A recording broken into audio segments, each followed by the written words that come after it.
Are you sure you know who actually built the great cities of the 19th century?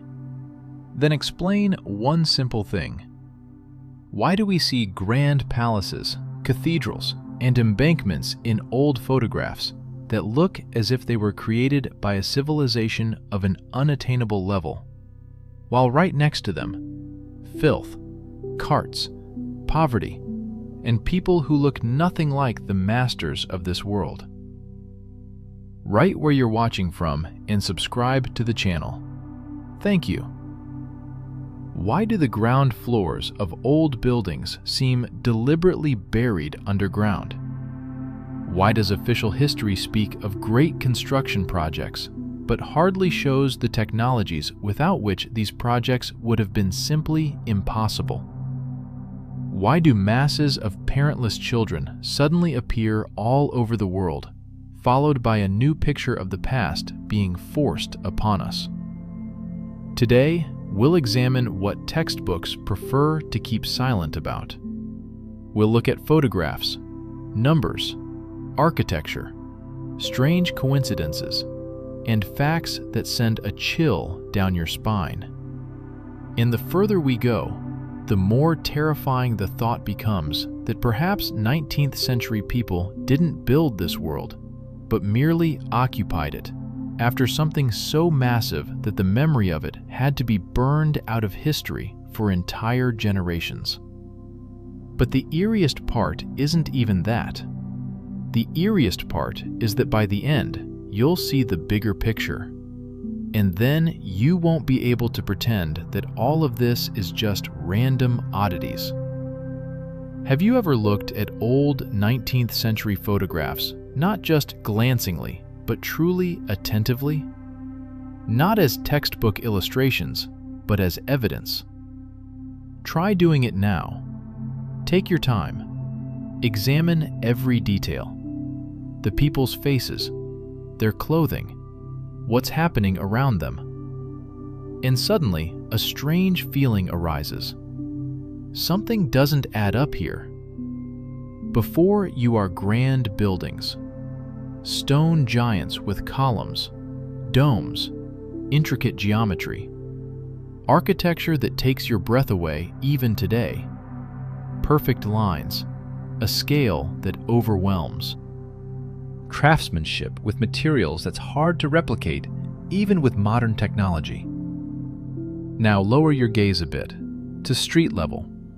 There's filth, deep, sticky, impassable. People in coarse clothing that looks more like survival gear than life. Carts, horses, chaos.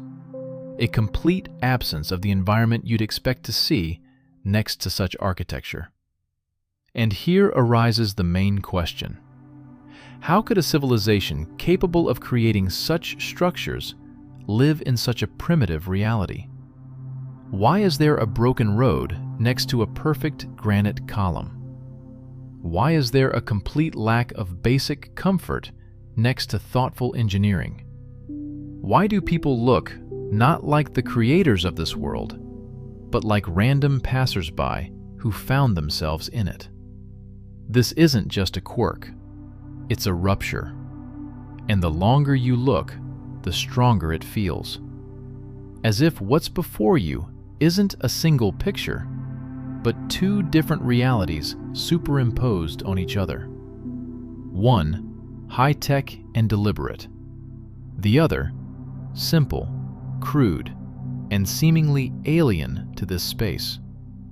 So who actually lived in these cities? Those who built them? Or those who came later and simply occupied what was ready-made? If these two parts don't match, then the mistake isn't in the details. The mistake is in the very foundation of what we've been told. Now let's widen our view. Move away from a single photograph and look at entire cities. St. Petersburg, Paris, Rome, Chicago in the mid-19th century. Different countries, different cultures, but the picture repeats with frightening precision. Before us is monumental architecture: colonnades, palaces, cathedrals, granite embankments. A scale calculated not for decades, but for hundreds of years ahead. Everything is precise, deliberate, perfected. And again, the same contrast. At the feet of these giants, primitive life, dirty streets, a lack of proper infrastructure, basic transport. People focused on survival, not creation. This isn't just a difference in comfort levels, it's a technological gap. Try to imagine, if you're capable of creating a building with perfect geometry and intricate engineering, you're certainly capable of paving the street in front of it. That's a basic level. But in the photos, we see the opposite. Why? Why would a civilization possessing precise stoneworking skills not solve elementary urban improvement tasks? Why is there an environment next to top-tier architecture that doesn't match that tier? You can't just dismiss this as, that's how they lived back then, because the buildings themselves contradict that. They aren't primitive. They are complex, precise, and deliberate. So, either these people didn't build what we see, or were misunderstanding the process itself. And the more attentively you look at these cities, the stronger the feeling becomes that what's before you isn't construction, but occupation. As if all of this was already standing. And people were just trying to fit into a ready-made space that wasn't originally created by them. And then the next question becomes inevitable. If they didn't build it, then who actually built all of this? If we accept this thought even as a working hypothesis, the picture starts to come together differently. Look again at the people in the old photographs. They don't look like creators. Their faces don't show a sense of control over the environment. There's no confidence of masters. There's something else: habituation. They seem to already be inside a ready-made world they don't fully understand. They use it, but they don't control it. Pay attention to the details. Signs like tavern or bakery hang on facades adorned with intricate bas-reliefs. Primitive wooden elements are inserted into huge stone openings. All of this looks not like a unified design, but like an attempt at adaptation, as if someone gained access to a complex system without having the manual, and starts using it at their own level, simplifying, remodeling, sometimes even damaging it to somehow integrate it for their needs. This resembles cargo cults. When people encounter technology they don't understand and start imitating actions without grasping the meaning. They live in these buildings but use them differently than intended. Heating systems are redone. Structures are altered. Elements lose their function. And it's visible. It looks more and more like not development, but degradation. Not construction, but occupation of what was left behind. As if we're looking at a world after an event that broke the continuity of knowledge. And then the logic changes. This is no longer a history of growth. It's a history of loss. And if that's the case, the next level of the question arises. If these people didn't understand the technology they lived among, then they couldn't have created it. And that means the explanation must lie not in the talent of brilliant masters, but in something far more systemic and large-scale. Now it makes sense to set emotions aside and move to a cold analysis where only logic, physics, and the sequence of actions remain, the things without which no complex project can be realized. Let's take a concrete example. Monumental columns weighing hundreds of tons, which aren't just standing but are installed with high precision, integrated into the architecture, and calibrated down to the millimeter. To achieve such a result, it is necessary to go through several stages, each of which in itself requires advanced technology. First, extraction. This means a large quarry, specialized tools, and an organized process for extracting massive blocks of stone without damaging their structure. Then, transportation. This requires roads designed for colossal loads and means of conveyance that can withstand such weight throughout the entire journey. Next comes the most difficult stage, lifting and installation. Here, brute force is no longer sufficient. Precise calculations, mechanisms, and load distribution systems are required. The slightest error at any stage leads to the loss of the entire object. And now the key question arises, one that cannot be avoided. Where is all of this? Where in 19th century photographs is the machinery capable of lifting hundreds of tons with jeweler-like precision? Where is the infrastructure that supported such operations? Where are the traces of the production capacity capable of sustaining such a scale? We see only the final result, and nearby, people with the simplest tools, whose level corresponds at most to manual labor. This gap cannot be explained by simplification or loss of detail. If the technology existed, it should have left traces. If the process is invisible, but the result is present, then what we are facing is not a coincidence, but a systemic contradiction. It is here that it becomes obvious that simple explanations no longer work, which means it is necessary to move to a detailed breakdown using a specific example, where the numbers can no longer be ignored. Now let's take a concrete example and examine it without generalizations. St. Petersburg, a city that was officially built from scratch in a relatively short time under extremely difficult conditions.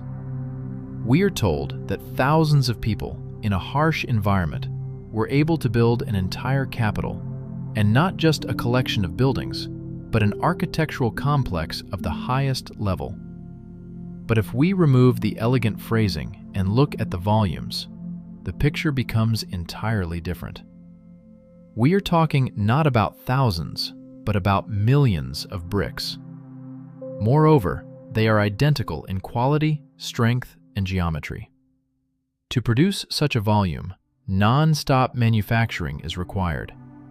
These are not artisanal workshops, but a full-fledged industry with clear logistics and supply chains.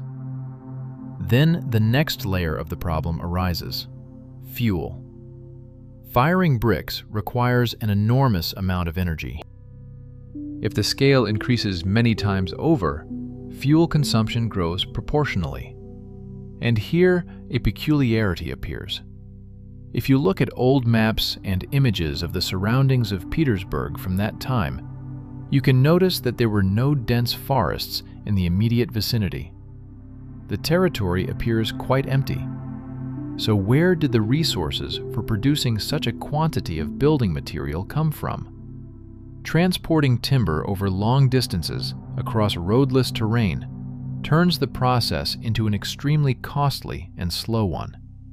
Under such conditions, construction timelines should stretch for decades, and the cost should become prohibitive. But the official version claims the opposite: fast, efficient, under harsh conditions. A logical conflict emerges. To build such a city, developed infrastructure and resources are needed. But if we believe the descriptions, these resources were not accessible. And this is just the bricks.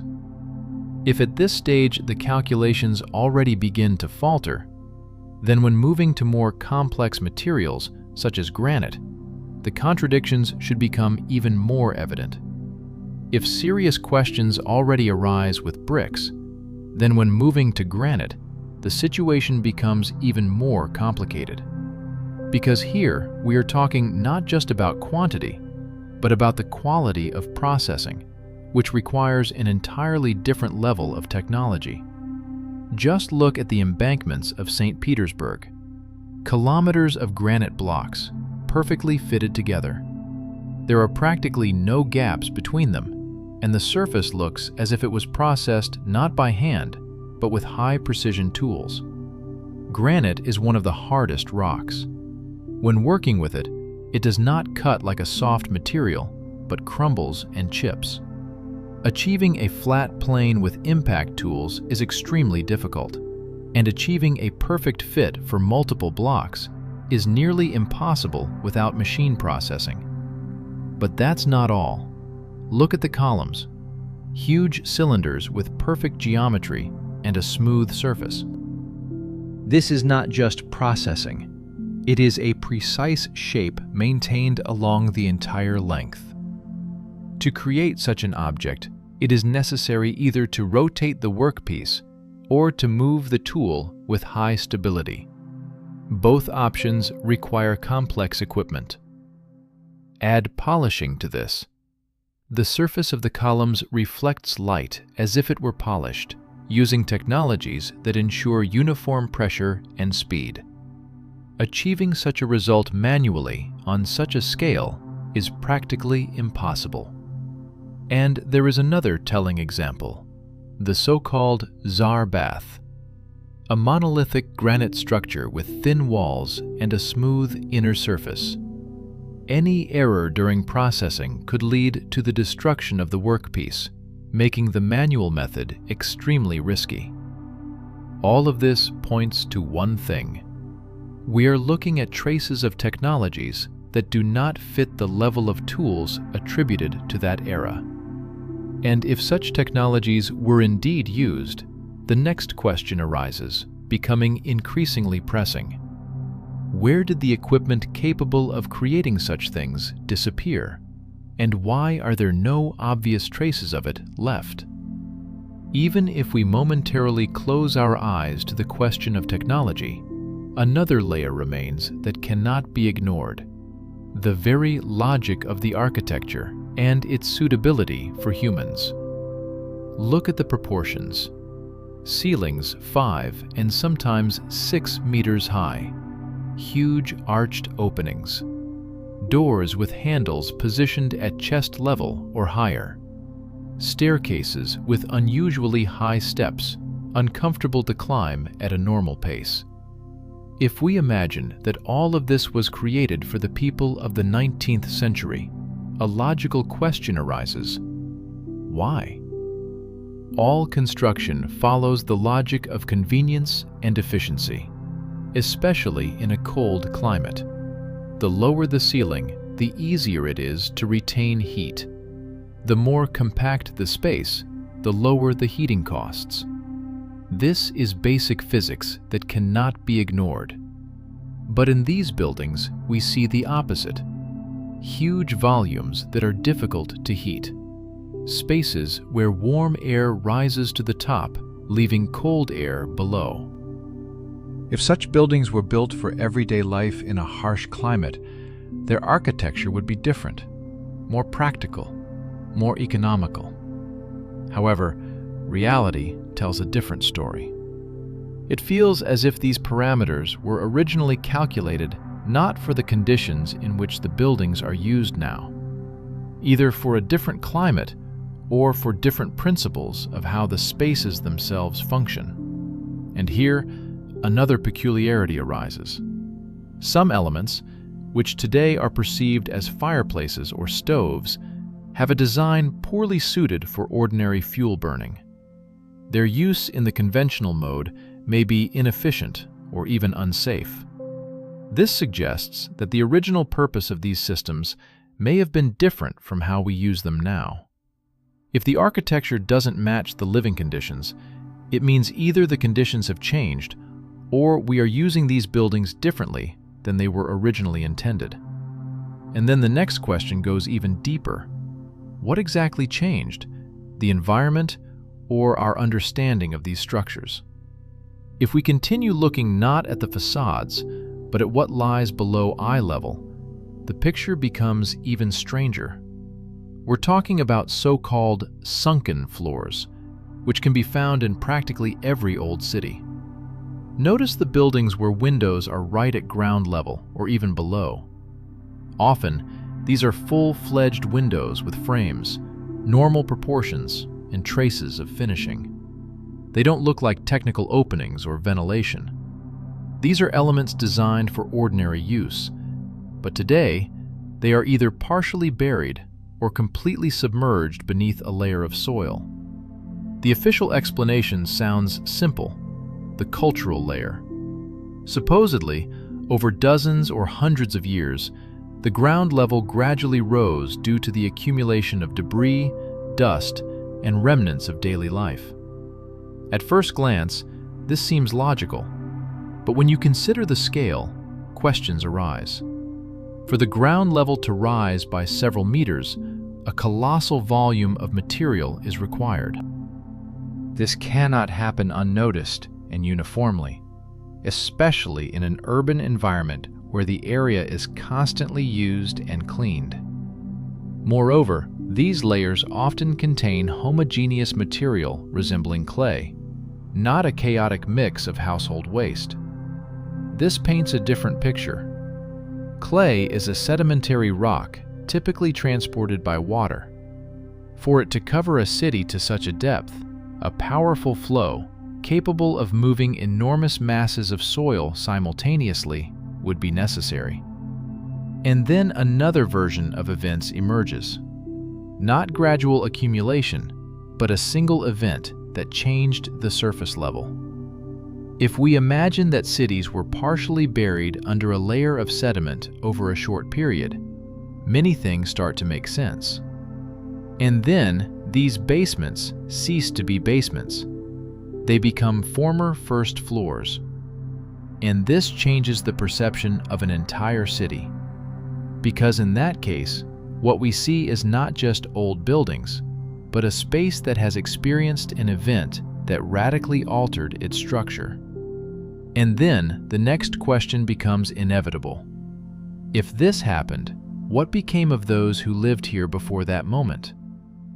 If we shift our attention from the facades downward to where the modern street level ends, an even stranger and more systematic detail begins to emerge, one that cannot be dismissed as coincidence. We're talking about so-called sunken floors, found in practically every old city, regardless of country or climate. On many buildings, you can see windows at ground level or even below. And these aren't narrow technical openings, but full-fledged windows with normal proportions, frames, and traces of finishing, clearly designed for use as living or working spaces. However, today, a significant portion of these elements is either partially buried or completely hidden beneath a layer of soil. The official explanation boils down to the so-called cultural layer, supposedly formed by the gradual accumulation of debris, dust, and household waste. At first glance, this sounds convincing, but when correlated with the actual scale, the logic begins to falter. For the ground level to rise by several meters, an enormous volume of material is required. Material that cannot accumulate uniformly and unnoticed, especially in the context of active urban life. An additional question arises regarding the composition of this layer.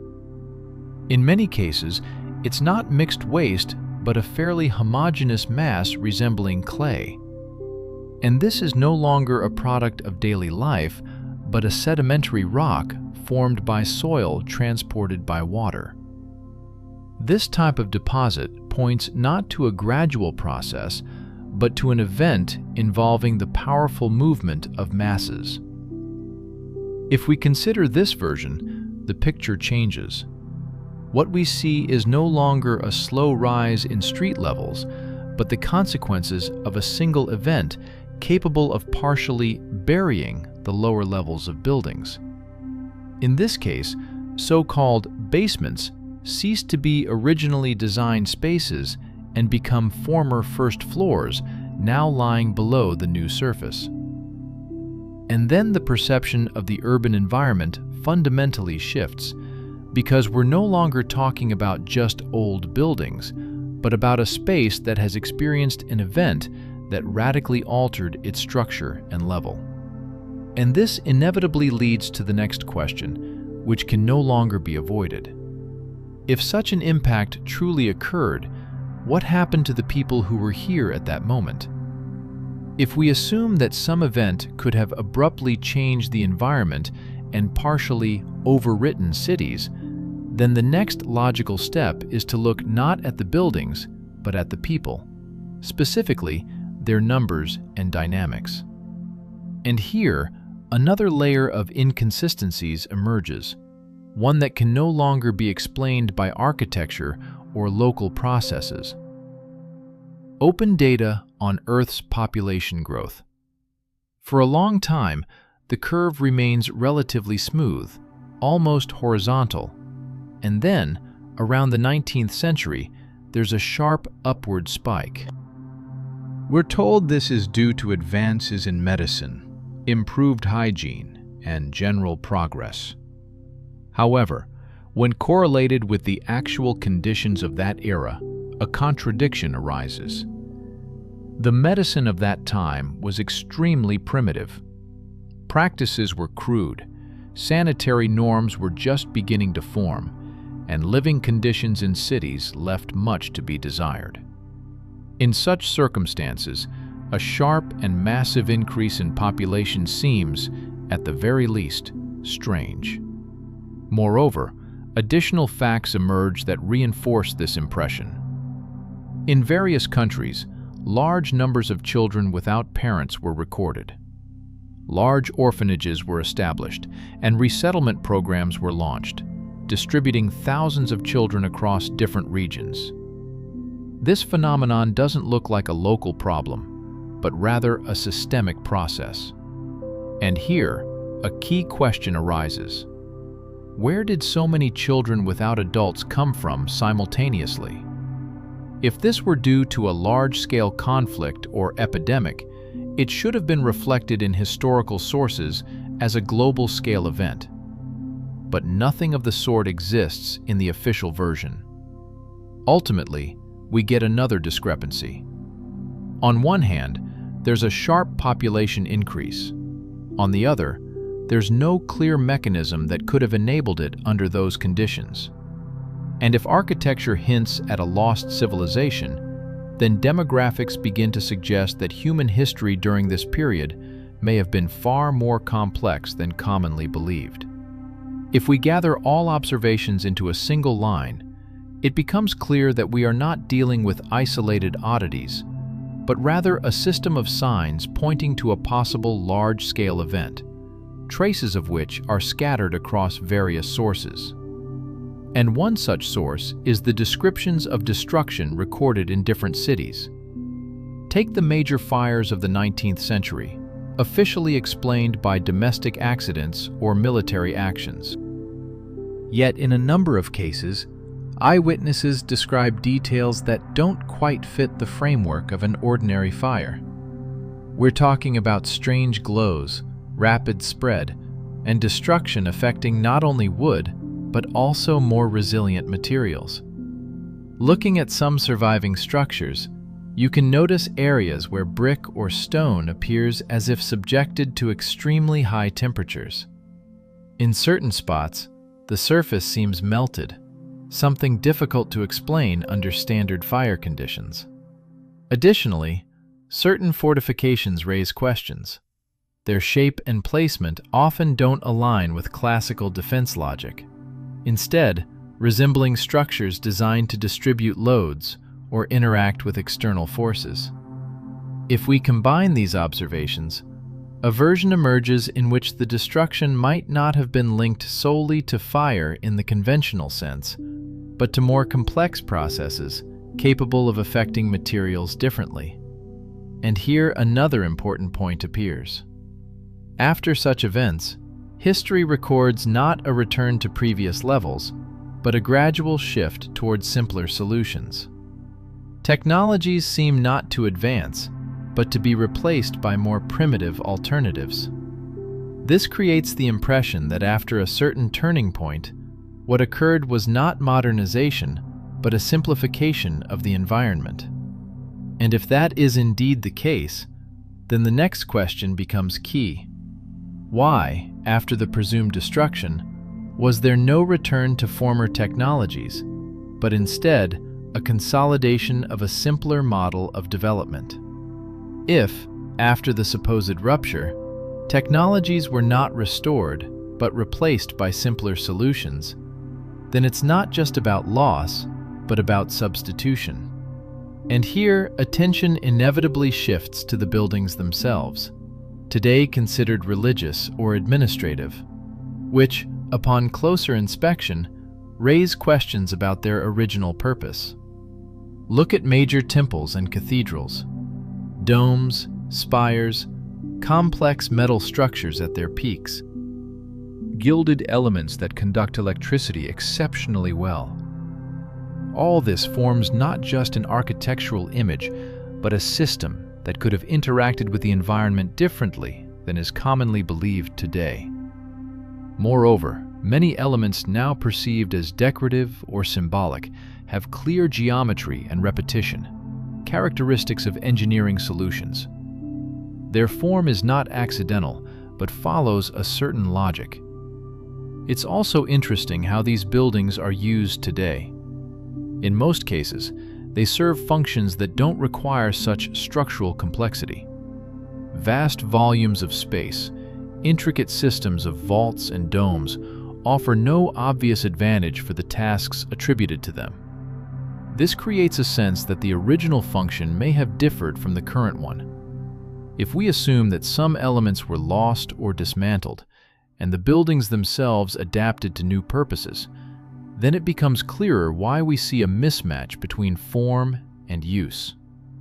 An additional detail is the shift to other energy sources. Instead of complex systems possibly built into the architecture itself, dependence on external resources emerges. Fuel, coal, later electricity, which is no longer extracted directly from the environment. In the end, a picture forms where technologies don't simply disappear, but are replaced by more controllable and less efficient alternatives. And then the next level of the question moves beyond engineering and into the realm of control. Who could have been interested in such a substitution and in cementing this new model of using the world around us? If we view what happened not as a chain of accidents, but as a consistent system of changes, it becomes obvious that the key transformation occurred not only in technology and architecture, but above all, in people's perception. Notice how education is structured. It fosters not analytical skills, but the habit of memorizing ready-made answers. From an early age, people are taught not to ask, "How is this possible?" but to accept a pre-formulated version as the only permissible one. Any deviation is seen as a mistake, not an attempt to understand. It is within such a system that a new worldview is most easily cemented, one where complex objects are explained by simple means, and obvious inconsistencies are ignored. Over time, this becomes the norm, and even direct contradictions cease to provoke a reaction. The display of so-called progress further reinforces this effect. World exhibitions in the 19th century showcased technologies that then vanished from daily life, only to reappear decades later as commercial solutions. This creates a sense of forward movement, though in reality, it may involve a redistribution of existing knowledge. Against this backdrop, architecture remains the only source that is difficult to completely rewrite. Stone preserves form, proportions, and traces of workmanship. That is why old buildings are so actively restored, altered, and adjusted to fit new interpretations. Yet, despite this, a general sense of mismatch persists. It manifests as an intuitive feeling that the environment is more complex than commonly believed. And here arises the main question, which can no longer be ignored. If our understanding of the past is indeed distorted, what does that change in the present and future? The answer to that, each must seek for themselves. But the first step is always the same: to start looking more closely and asking questions where none were asked before. If this analysis has made you see familiar things differently, support the video, like, subscribe to the channel, and turn on notifications so you don't miss future content. That's all for now. See you in the next video.